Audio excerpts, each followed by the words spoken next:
Hello everyone, I'm Jack Fisher and welcome to my world. And I like to think I have a taste for horror that's typical of most people. Now, I am not someone who goes out of his way to consume every bit of horror content I can access, nor am I someone who seeks horror in its most extreme forms. I mean, sure, I appreciate the thrill of raw, overwhelming fear from time to time, but only to a point. And in that spirit, I've certainly experienced my share of jump scares over the years. I still vividly remember the sound I made the first time I watched the original Halloween movie. I also remember how disturbed I felt when I read certain horror stories like Thinner or The Stand by Stephen King. And I get the appeal. I certainly think there's a time and place for a good horror story, especially around a time like Halloween. But there are some forms of horror that go beyond slasher movies, monster attacks, and creepypastas. Some really do make you contemplate truly terrifying ideas and concepts. They won't just keep you up at night. They won't just make you lock your doors, check your closet, or look under your bed. They may very well inspire a sense of existential dread that you didn't think possible. To that end, I'd like to share with everyone the scariest story I have ever come across. And it's a story that impacted me in ways few others have. It's entitled, I Have No Mouth and I Must Scream. Written by Harlan Ellison and first published in 1967 in a magazine. This short story is often labeled as post-apocalyptic science fiction, but make no mistake, the true substance of this story is the horror it evokes. Now that in and of itself is remarkable because the story isn't very long. Most could probably read it from start to finish in under a half hour.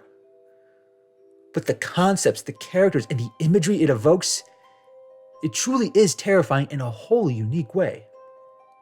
The story itself follows Ted, one of only 5 remaining survivors of a devastating apocalypse.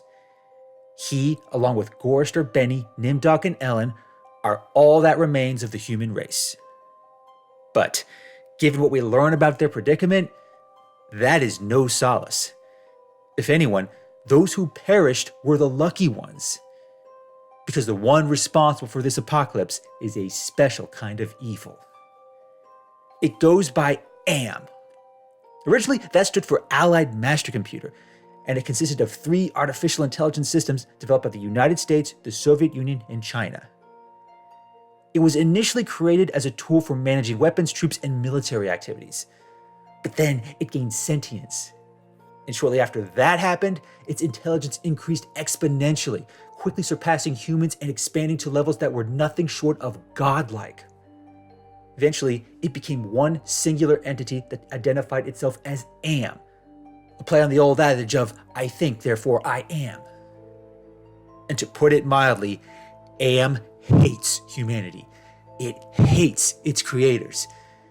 It's actually impossible to put into words how much it hates the human race. Early on in the story, AM attempts to conceptualize it in a way humans might begin to comprehend. Hate. Let me tell you how much I've come to hate you since I began to live.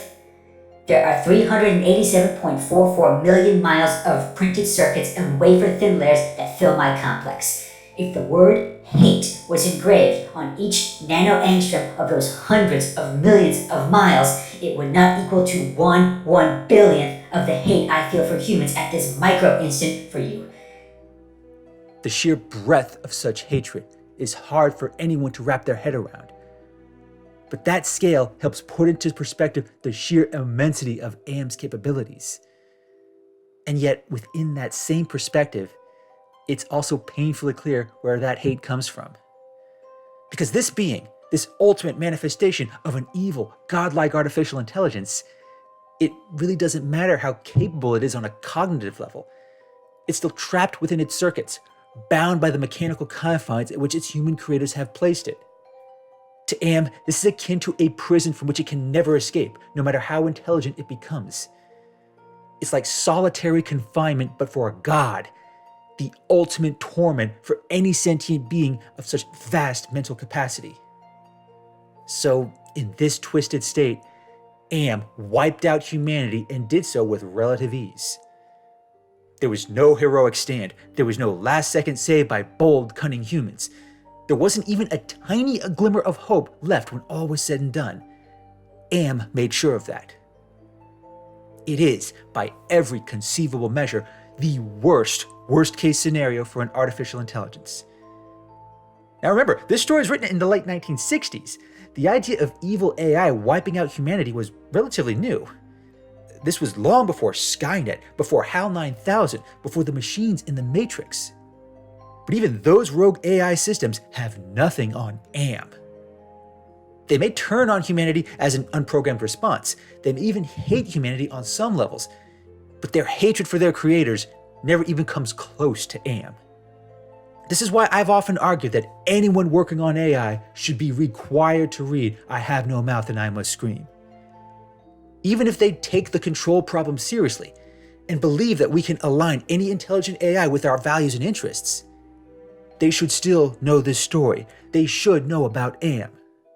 Because this kind of AI isn't just an existential threat to humanity and all life on Earth. Because for AM and its unimaginable hatred for mankind, just wiping out its creators was too merciful. In the story, after the apocalypse had occurred, AM decides to keep 5 humans alive and trap them in this vast underground domain, the only domain left on Earth that's even habitable, no less. And all AM does, all it ever strives to do, is to torture these unfortunate souls to the greatest extent possible. You could rightly call that a living hell, but even the biblical hell does not come close to what AM has created. Because in traditional hell, you just burn, but under AM's hateful dominion, the torment is much more ambitious. Remember, this is a being with intelligence far beyond what any human can even contemplate. And none of the 5 humans, no human reading this story even, can possibly imagine the kind of torture AM can inflict. This is what Ted and the other 4 survivors have to navigate. But it's not as simple as trying to escape. It's not even a matter of just ending their lives in hopes of escaping further torment. Because AM won't let them. AM has already rendered them functionally immortal, ensuring they will always be present to torture. You might think there are fates out there worse than death, but this story, this torture that AM has concocted for the remnants of humanity, seriously, I challenge anyone to imagine a worse fate. This is horror on a whole new level, and I distinctly remember the strange dread I felt after reading this story. The idea of being trapped by a being you could never outsmart, being at the mercy of something that was all-powerful and fueled only by hate. It truly is beyond disturbing. I know it's not uncommon for people to contemplate a hellish afterlife or some ultimate form of punishment and torture. But this story, this short but concise narrative, it takes that notion to an extreme that few ever dare to envision. And it's how the narrative plays out that really cements this impact. Because again, this is not a story of heroic triumph. This is not a story about how Ted and his 4 fellow humans ultimately escaped their malevolent captor. It's basically the story of humanity's last act of defiance against AM. Ted, Gorrister, Benny, Nimdoc, and Ellen have already been tortured for over 100 years by AM. In that time, their minds and personalities have already been twisted and warped from who they once were, all as a means by AM to further their torment.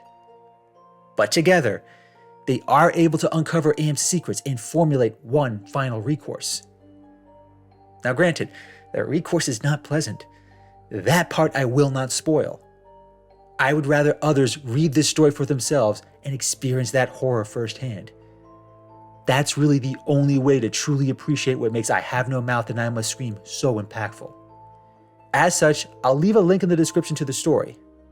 It's available online for free, but even to those who genuinely enjoy horror, I'll still offer a clear warning.